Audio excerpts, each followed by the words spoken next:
everybody, it's Zazu Siosi, physical therapist here with your Movement Minute. So today we're going to talk about discs. So the medical term for the discs in between each level of your vertebrae is intervertebral discs. And so some of you may have heard of things like degenerative disc disease, herniated discs, herniated nucleus pulposus, or HNP, and also slipped discs. So we're going to talk about discs today and what they're made up of, what they can, what they can't do, and a little bit about what healing of a disc kind of can be expected. So if you join me over here with Steve, Steve is going to help us by kind of giving us a visual of where the discs are in between our vertebrae. So all the way up from the cervical spine, all the way down to in between this triangular shaped bone in the pelvis called the sacrum and the fifth lumbar vertebra, you have intervertebral discs, or those discs that are in between each of the vertebrae. So a lot of times I get the question of, what is a slipped disc? And so when I hear the words slipped disc, I imagine literally one of these little discs here just slipping out, and hitting the opposite wall. And I think that is kind of scary when you think about it, and especially if somebody tells you, hey, you slipped your disc, especially if that person is a healthcare provider.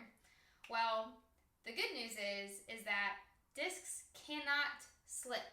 So your disc is composed of two different types of tissue. So one tissue, I like to kind of demonstrate it with my hand here.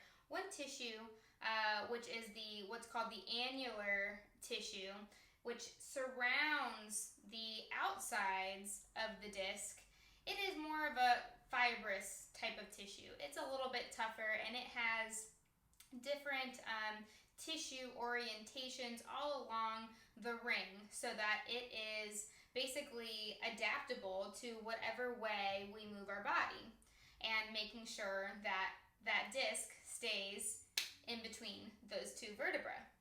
And then in the middle of that tissue, you have something called the nucleus pulposus.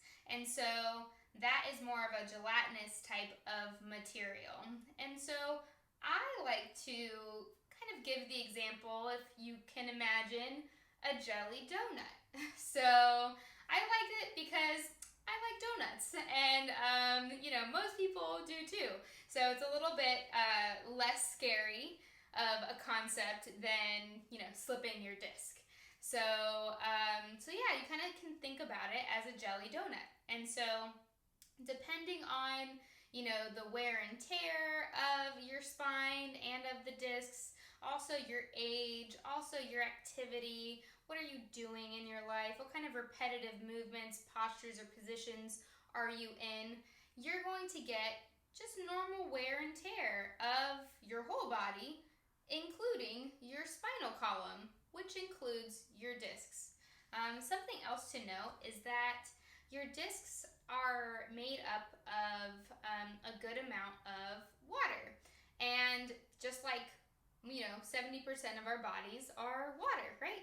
And so your discs basically align with that concept as well. And that's part of the reason why as we get older, we start to kind of shrink in size, because collectively, if your discs go from kind of being like a nice plump, donut to a flattened out donut, then collectively over the length of your spine, you're going to start to shorten.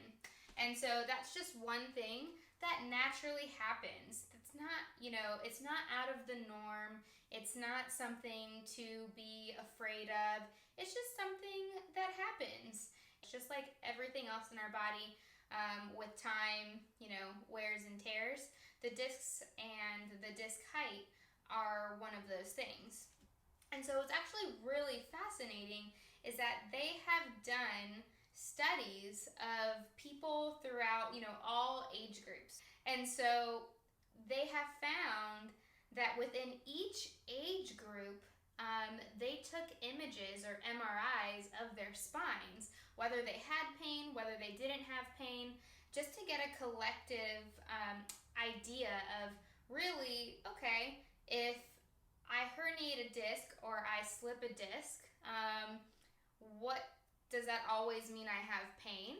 And so, what they found in this study, which was super interesting, was that even 18-year-olds to 28-year-olds, people on the younger side, had natural kind of changes throughout their spine, and things that you would call disc bulges, or herniated discs. And there were people in each of those age groups that had these findings that didn't have any pain at all.